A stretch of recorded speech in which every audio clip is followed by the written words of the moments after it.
Based on the topic, I think I could bring down the topic in 4 major subjects. One is the new technologies in metros in India. Second is the O&M. Third is the PPP projects, because some of the people who are sitting here are working on the PPP projects. And the fourth one is the vision for 2030 for metro system in India. So that are the 4 topics I think we can cover with the panelists here. So let me start with Mr. Rao first, because he has captured a lot of things in the initial presentation which we have made. Sir, we have been hearing about this Visakhapatnam project for the last about 8-10 years. And now you're saying that you would like to go with the light metro. You're right when you said that heavy metros are required in the cities like Delhi, Mumbai, Calcutta. But for Tier 2, Tier 3 cities, you require a light metro, whether it's a metro light or LRVs or metro new, various concepts are there. But the question that comes here is that are we in India or the cities in India, do we have the right kind of a traffic discipline that we can run on grade the LRVs or even the light metros or even the thought they are having of running the electric buses? Do you think are we ready with these kind of technologies in India? Mr. Rao, first your thoughts. So, light metro, what we are planning in Visakhapatnam and Vijayawada are an elevated system. It is not at grade. At grade system is metro light, which the government of India has suggested. So it's not practically possible in the crowded cities in India. So ours is a elevated system. I agree. We are the late starters as far as metro rail is concerned. All the major states have been covered with 1 or 2 projects with metro. But we are late starters, but again, it has its own advantages. We could make it lot of cost-saving measures, and the system has been made in a cost-effective system. So, shall I further tell, because I am worried about the time, because others also to get it. Good, you have yourself understood that we are constrained times.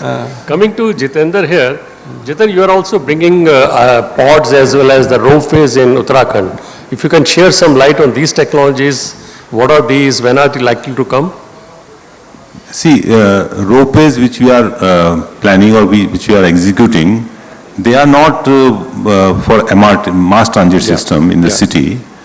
2 ropeway projects we are doing on PP model, but both are to connect temples. One is Chandi Devi temple in Hardwar, which is on hilltop. So this ropeway is around 2.3 kilometer and around 160 odd crores of cost we have estimated. And we have invited tender on PP model because 5RR is quite good, and we feel that we will get consensus for that. Similarly, there is another temple, Neelkant Mahadev temple, which is in Rishikesh, again on hilltop. So we are making that ropeway, which is around 6.5 kilometer long ropeway, and if when it is constructed, it will be the longest ropeway in India. And in that ropeway system, we are providing 4 stations. So 2 stations will be in the city, and then 2 will be in temples. One Neelkant temple, and then there is another temple, Parthi Mata temple, that is slightly above Neelkant. So the whole system is around 6.5 kilometers, which we are providing. Okay. But they are not working as MRTS. In fact, for ropeway as MRTS also, we prepared a DPR for their own city.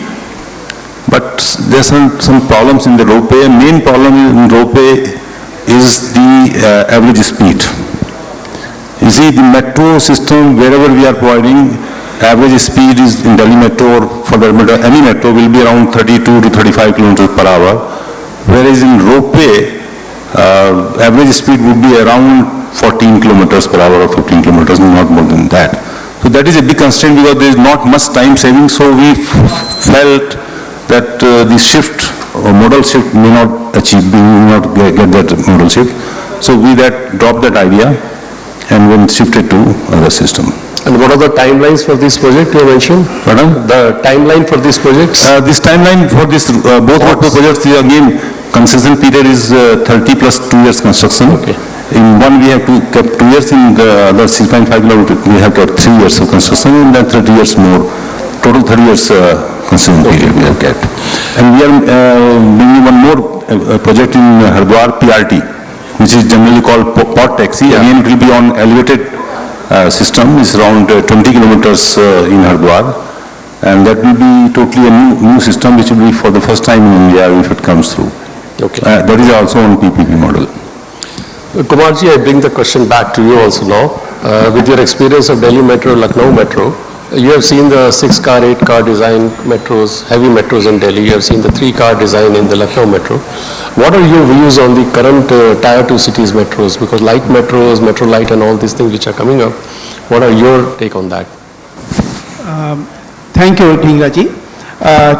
One take is that Lucknow is incidentally 4-car train. Okay, sorry. And Kanpur and Agra both are 3-car train configuration. So I think 3-car train configuration is the right choice because 67% motoring is there, which is very efficient to increase the speed at a faster rate and decrease the speed, which is the basic requirement, as Tyagi ji was also mentioned, that average speed has to be a little more for transportation. And one more issue is that we have gone for a standard gauge only for 2.9 meter wide cars.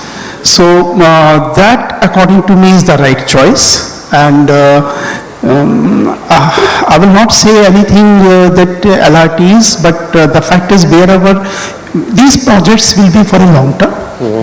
And my feeling is that LRT is a good thing, but at this stage in the country, rolling stock manufacturers have already developed capabilities for 2.9 meter 3-car train configuration very efficiently, which is cost effective also. So probably many of these cities where LRT is being thought probably as a long-term solution, we can think if it is a cost effective solution for 3-car train configuration. So rightly said, the 3-car configuration with 67% motorization, 2.9 meter, can basically meet the Tier 2 cities requirement. Very right. That's what I was trying to say. Right, thank you. I bring it now to Neha. Neha, you are introducing the private projects in Pune Line 3, along with Siemens. Can you share some light on this project and what kind of configuration you are having? It is a heavy metro, light metro. What is the current stage of this project? Any new technology which you have introduced? Sure. So I think this is a very special project to begin with.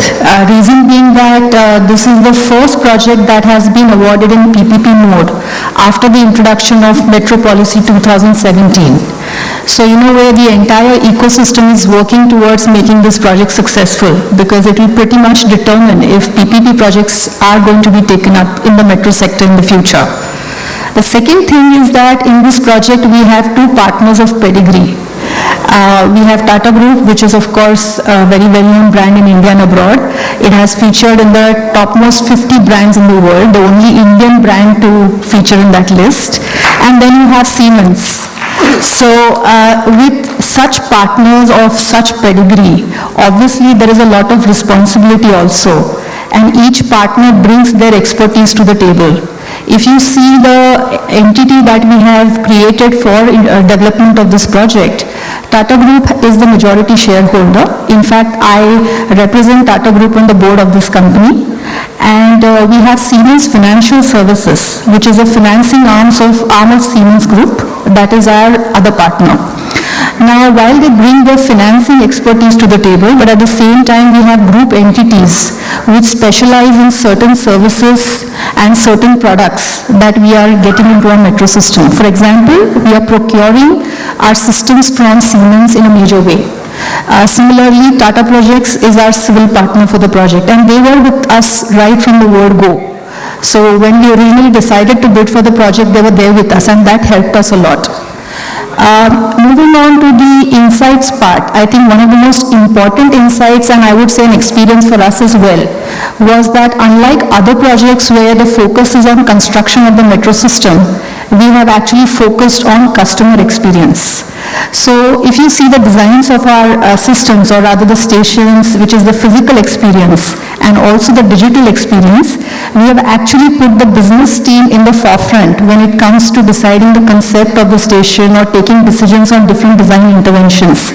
Reason is because ultimately the business team is responsible for getting ridership into the project.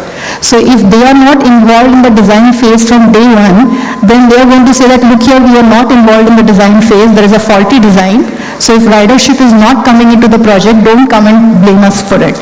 So in that sense, my team is responsible, and we have actually developed a concept for the stations, which is an optimized design, but at the same time, which is fulfilling the requirements of customer experience as well. So in that sense, this is a very important insight for us. The second one is a little controversial, but I would still mention it because Mr. Rao has already mentioned it. It is with regards to ROW.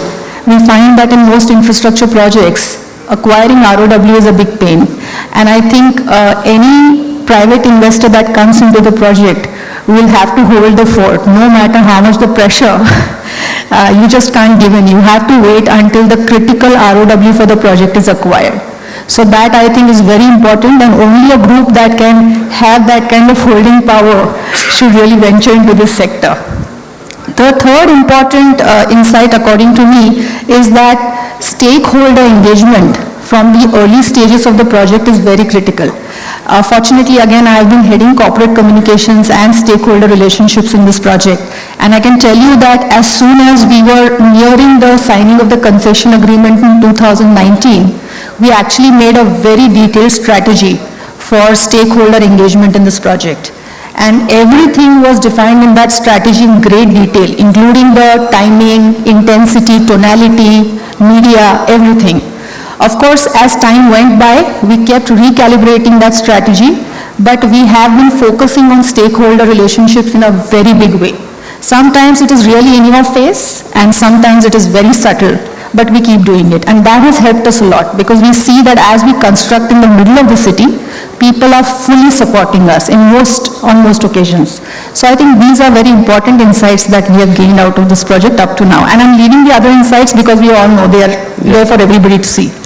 Looking at the current stage of PPP projects in India, I think we have 4 projects. We have Rapid Metro in Gurgaon, we have Mumbai Line 1, we have Airport Line, we have Hyderabad Metro. We know all these 4 projects have different challenges, whether economically viable or not, we all know about it. Mr. Rao has given long wish list on the PPP project. Whether government will agree with that or I don't know, because he is also a government person, so he should understand that government will have challenges. How you see your project to be different from these 4 projects? How do you think your project will be economically or financially viable for the company? Yeah, so you're right. I think when private investors come into projects of this scale and size, there is always an eye out at the budget, the capex, the construction timelines, because I have been a finance professional myself, and out of the 4 projects that you mentioned, I have been associated with Mumbai Metro Line 1 and Delhi Airport Line, apart from Pune Metro Line 3. I was, of course, a part of project finance then, but I have seen the projects very closely. And one thing I've seen is that all the projects, the issues are universal. They are the same. They're not really changed over time. Coming to our project, you're right, as a private investor, they would first look at the viability, the financial viability of the project. So early on, a lot of assumptions are made. There is an evaluation, holistic evaluation at that. And then based on processes and the approvals of competent authority, we take on the project. But one has to bear in mind that with all the vagaries of construction, even a small change in your timeline can have a very big adverse impact on your project in terms of capex as well as the promoter IRR. So in that sense, we have to keep a very close eye on the way we are expending on the project. At the same time, we have to always keep taking measures. If we see that in one place the budget is going a little over budget, we have to make sure in another area we actually hold ourselves back and then maybe time it a little later. So a lot of measures are taken in the sense to make the project financially sustainable. I think in my experience, even in the operations phase, a lot of times the operation cost is not so high as the debt servicing cost is. So how do you ensure that even in the operations phase, your debt servicing can be met through the cash flows generated by the project? I think that remains a challenge forever. But then for us, since we have a viability gap funding that comes from the state government in the operations phase, to that extent we are covered. But like Mr. Rao mentioned, I think financing options, for example, a greater moratorium period may also help, because it will give some relief to projects before they're stabilized. I mean, my experience, it will take at least 5 to 6 years for a metro project to stabilize. So if that kind of moratorium can be given by lenders, it will be a great relief. But otherwise, I think in terms of sustainability, environmentally, we are doing a lot of things like solar, rainwater harvesting, water recycling and all that. And metro project by default is a very clean project. So in any case, it's very green. Normally it is said that for all the private projects or even all metro projects, your operational cost has to be met by the operational revenue. And unless you are able to generate the operational revenue, which is only 50% coming from the fare box and 50% comes from non-fare box, the project will be not viable. So the question now I raise it to Mr. Rao. How do you think your Visakhapatnam project, you will be able to generate this non-fare box revenue, which is almost 50% of the total revenue that you are going to generate? What are the ideas that you have in mind?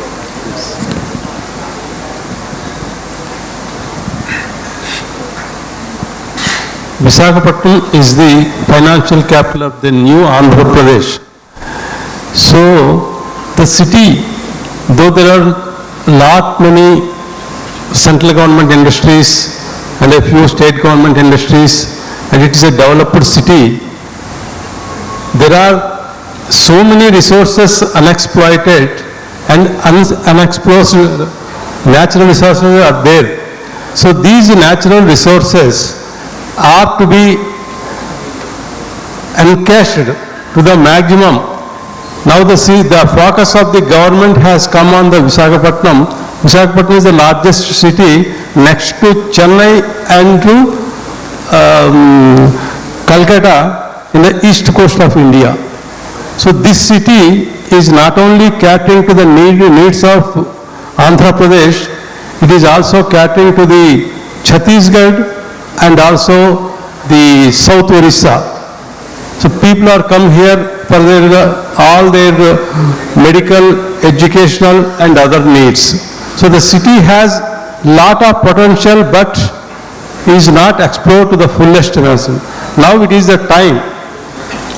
If the metro rail system comes, the productivity will be increased because our city is a linear city like Mumbai. One side is sea and the other side is small hills and the reserved forest. So with that it's a very beautiful city. The city is environmentally very friendly. But again, for expansion there is no 360 degrees expansion. The city is expanding towards south and north. So recently, after the bifurcation of the state, the city has grown in a fast pace and the colonies are mushrooming towards south side and north side haphazardly. Because the migrated people from the rural India, they are coming and settling in these places because the city is already developed. So there should be a robust transportation, fast moving transportation to make the people more active and reach their places and give their full productivity. So productivity is possible with the tying up with a fast transportation system. This is the need for the city and we expect that the ridership will be taking up very fast. And one side, the other side is we have 54 stations in the system of 76.90 kilometers of the entire city. So in the 54 cities, 20 cities are in the city junctions where the stations can be 4 floors or 5 floors. They can go whatever they need. There they can establish the offices, the new offices coming to the city, they can establish there. There may be some for marriages it is not possible, but small function halls we can make it. Like this we wanted to do many things in the property development of stations itself. So the success of metro in any city is the last mile connectivity. Nobody wants to go from his house to his workplace and come back in 2-3 modes of transports. So, of course, Metro cannot provide that, but again, immediately, the moment the train comes to the station, people get down and take some local transport. There should be a tie-up, and immediately it has to take to the colonies. How to go to the colonies and all that, I have already designed in these 20 stations. So, flight is there, and that's why I am... Mr. Rao, I will come back to the last one, connectivity. Please. Let me go back to Jitendra now. You are also coming with this PPP project in Haridwar. And what kind of ridership risks are being taken with a financial partner, and what is the revenue opportunities you are giving for the non-fare box to the private player who are investing there? If you can share some thought on that, sir. You see, my opinion is that even in metro, fare box collection is almost 90% of the... That is why projects are not becoming viable unless it is less than 50%. Only Hong Kong metro has 60-40, 60% fare box and 40% non-fare box. The rest of everywhere it is around 10% only. Yeah. And 10% is also very difficult to achieve. Yes. As far as our projects are concerned, because these are ropeway projects, mainly two ropeway projects, where ridership is high and also the fare is very high. You see, when you are providing MRTS, you cannot keep fare very high because people have to commute daily. Daily commutation and traveling once in a while by tourists or visitors, there is a lot of difference in psychology and affordability also. So, ropeway projects are viable because the fare is much higher than normal MRTS fare. Similarly, the port taxi which you are providing in Haridwar, there also fare is slightly higher because that again majority ridership is from the pilgrimages or people who are coming once in a while and not for daily commuting. So that is why our viability is good. But same thing may not happen in metro when you are providing the city, whether it is Tata Metro or Visakhapatnam Metro, expecting something but actual achievement will be doing.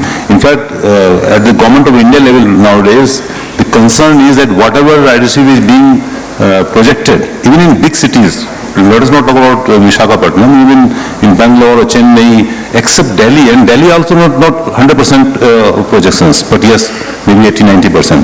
But most of our cities, the projections have not been met. There are reasons for that, but the concern at the government side is that when we are not achieving ridership, how should we go ahead at the same pace? So that problem we have to handle. The answer is difficult, but yes, we have to find solution like last mile connectivity, etc. Now let me come on the right side and ask first Mr. Ramana, especially on the footprint Envision has in India and the metro system. Yeah, good evening all. Yeah, Envision primarily was focusing on the asset management solutions for majority of the capital intensive industries.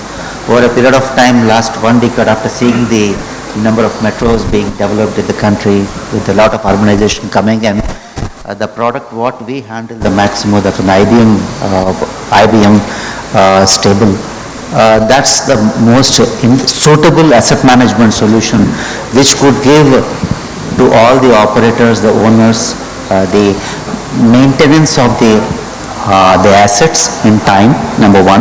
Number two, see that as what the other leaders have spoken before me, because we need to also see what is the asset life cycle, how much do I spend after in the operation cycle. This is the area where the solution what we propose, the asset solutions play a vital role. One on that, one is on the investment or the expenses, what people call that.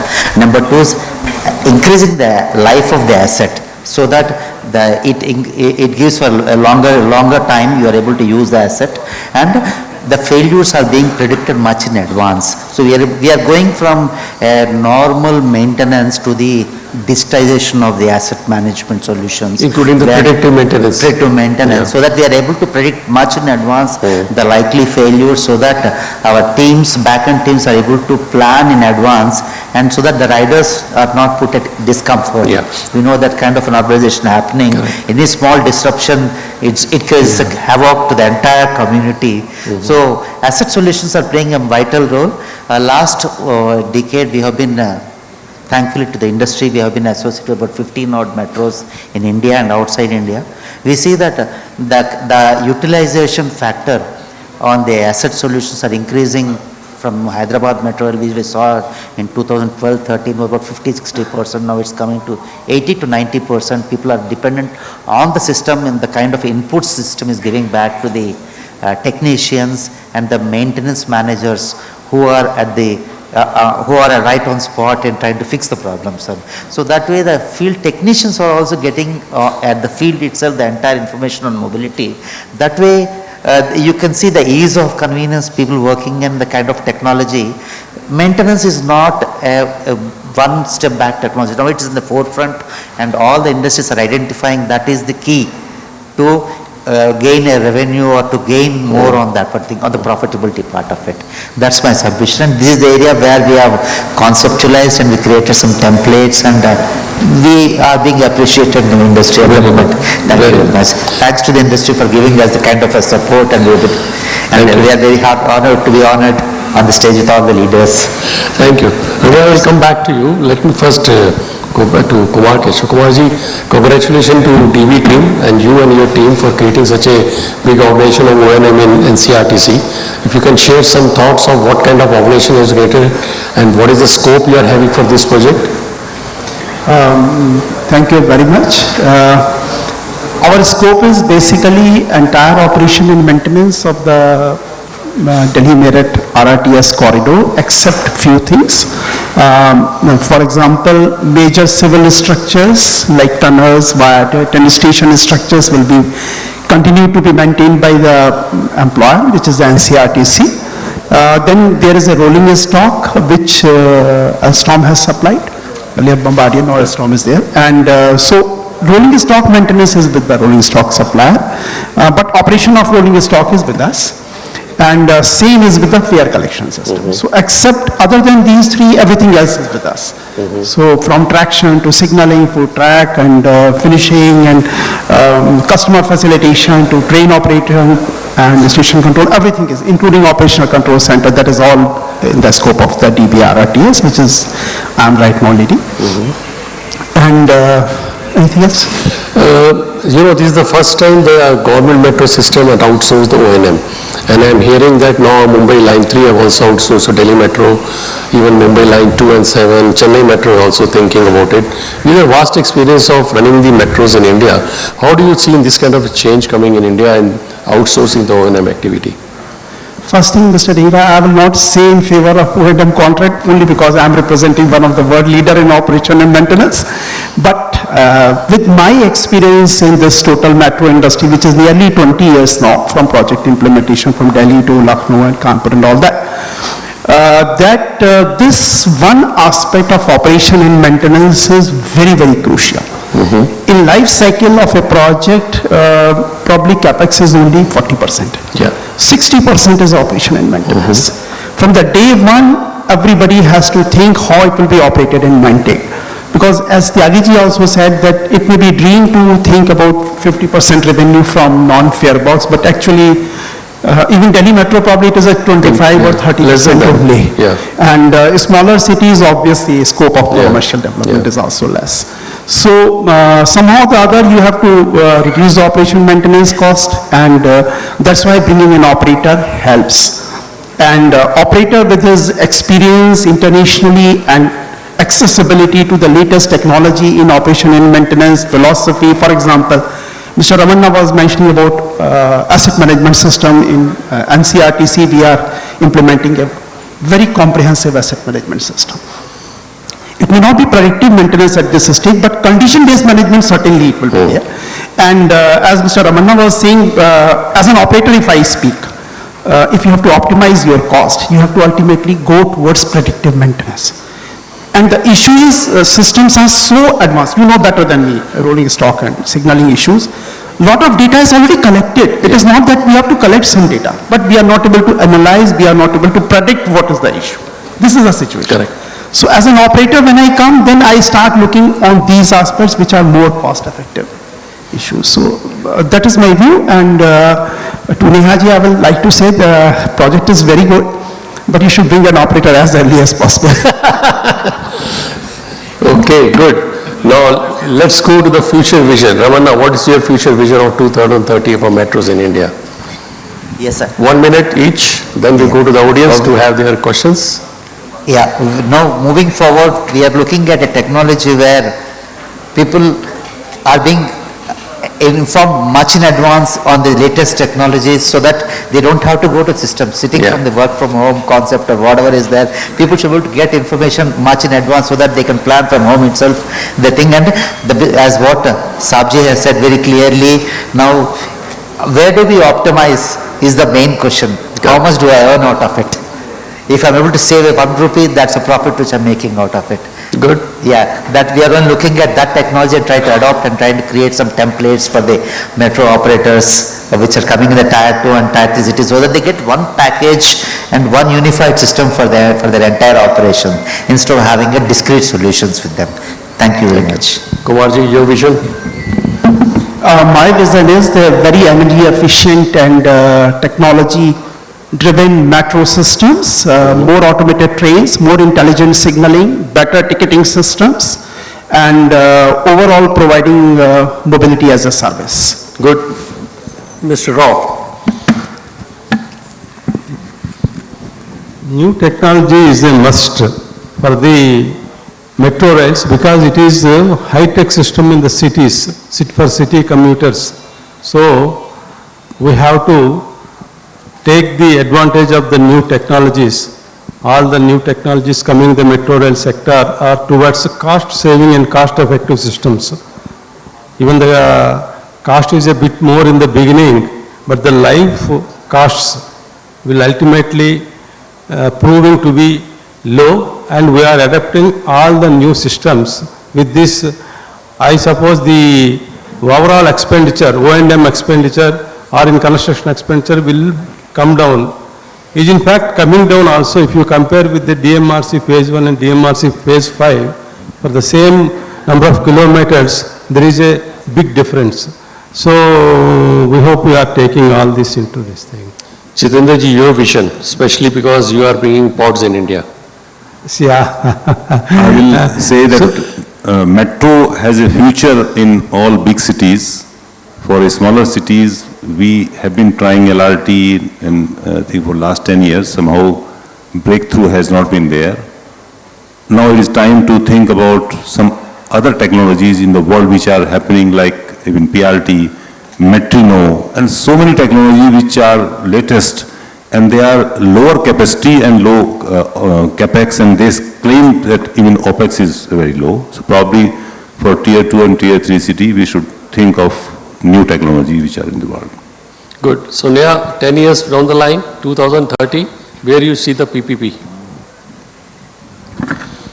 I'm an eternal optimist, and I'd like to believe that the kind of policy changes that have happened and the improvements that have happened in terms of making the metro space more private investor friendly, I think we should only go ahead from here, because I don't think there is any other alternative in our country right now if we were to achieve the GDP that we have set out for. So in that respect, I'm very, very hopeful that the PPP space will continue to grow. I also feel that a little away from the topic, that in terms of transportation planning for the city, there needs to be a more holistic approach. I hope we can at least do it in one city in India, where we can actually benchmark against a city in Europe or the US and create a holistically planned system which can benefit the entire city. I would love to see that before 2030. And I would also want the city development to, happen after planning of the transportation systems, because quite often than not, because of developer pressures, a lot of areas get developed without the necessary transportation systems, and therefore connectivity becomes a big issue that citizens have to face day in, day out. And therefore there is a less propensity to get into public transport. So I hope that by 2030, we can actually create cities based on a holistic plan, including the transportation systems which are multimodal in nature. Good thought. I think we are on time, so we have about 8 minutes now. So over to the audience for the questions that you have, and if you are very specific, name the panelist so that we can request him to answer your question. Please.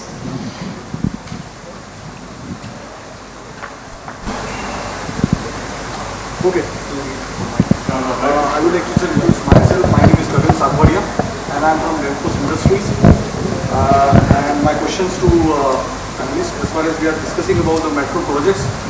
So how do you see the decarbonization as a target, which is the primary goal for sustainability?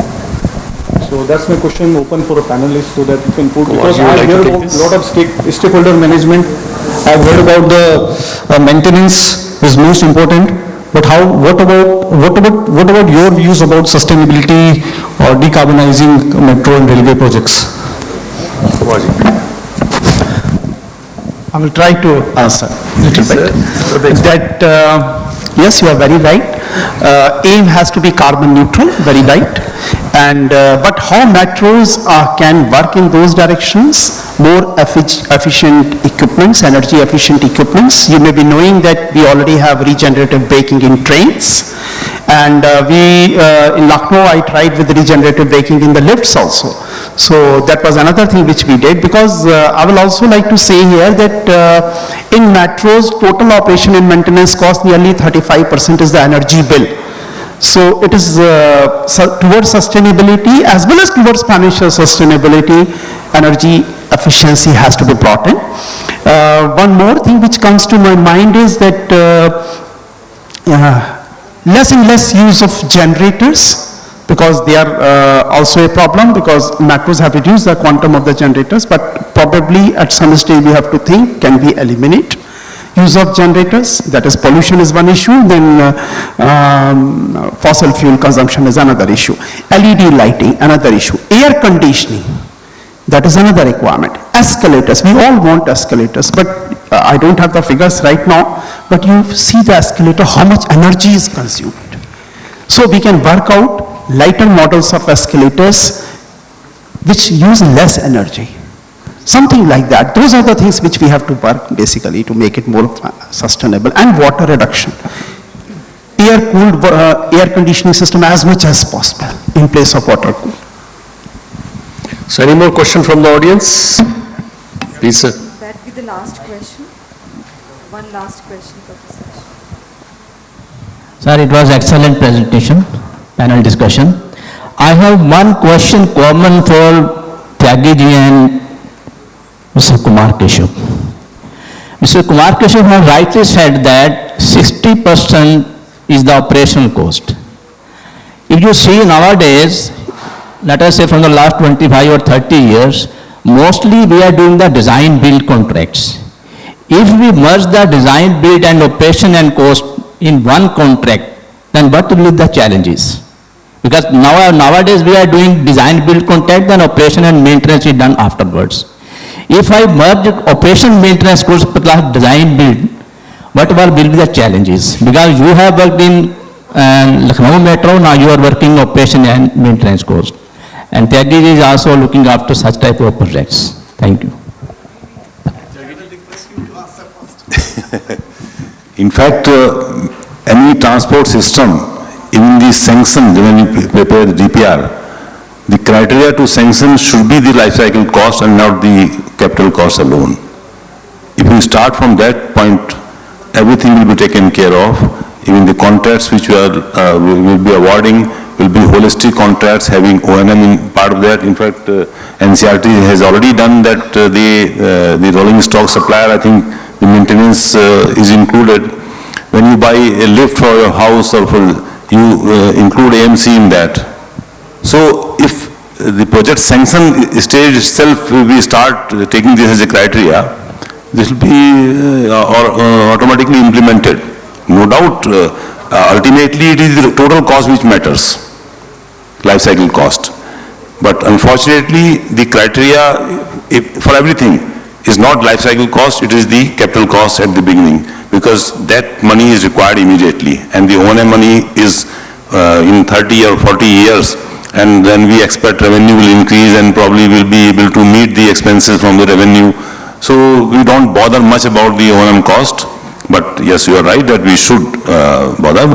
And I think industry itself is responding to this aspect. all new items or equipments, everything, they claim that low energy cost and life cycle cost is less. So whether you, even household items are now 5-star rated. Why 5-star rated? Because energy consumption is less. So ultimately,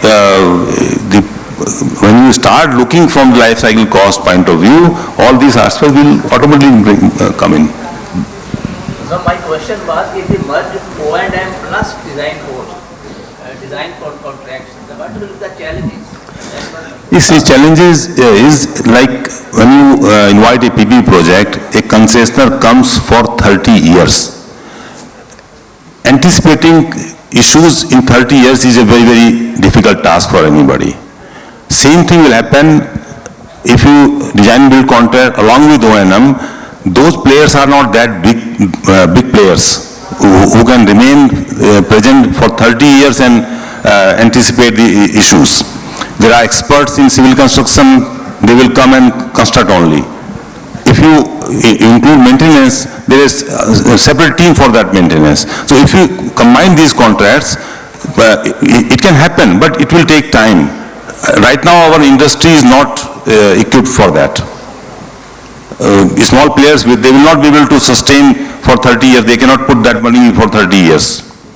And government, see, when you award a contract, you always keep a security. Now, that security will remain locked for 30 years. So cost will increase.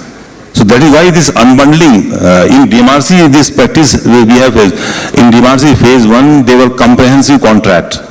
Civil, architectural, including this finishes and even some systems, E&M, etc., they were part of one contract. But in phase 2, after having experience of phase 1, DMRC decided to unbundle civil separate, architects separate, E&M separate. So both the mechanisms had their own issues and problems. In one, when you have comprehensive contract, the client remains comfortable because all issues, interface issues are resolved by one person. But cost is higher. When you unbundle them, cost is reduced, but your burden increases. You have to coordinate more. Same thing will happen if you club all O&M and construction or design. 30 years, person will come, he will think 10 times before quoting. Let me just add what Jitendra has said based on industry experience. I think industry is responding. This thing is evolving in India, especially in the metro system, where the design plus maintenance is coming as a part of the contract. And some of the players, system players, who knows the life of product is 30-35 years, they are welcoming such ideas. See, like you see the rolling stock, they have already gone plus supply for 15-year maintenance. Lifts have also been outsourced as a lease product, which goes to maintenance for 10 to 15 years. So industry is responding to this kind of request which is coming from metro. And I think in future, majority of the subsystem and the systems will come as a design, supply and maintenance contract. This is my take on that. Thank you. Thank you. So thank you my fellow panelists for a wonderful discussion, and thank you audience for joining us for these questions. Over to you.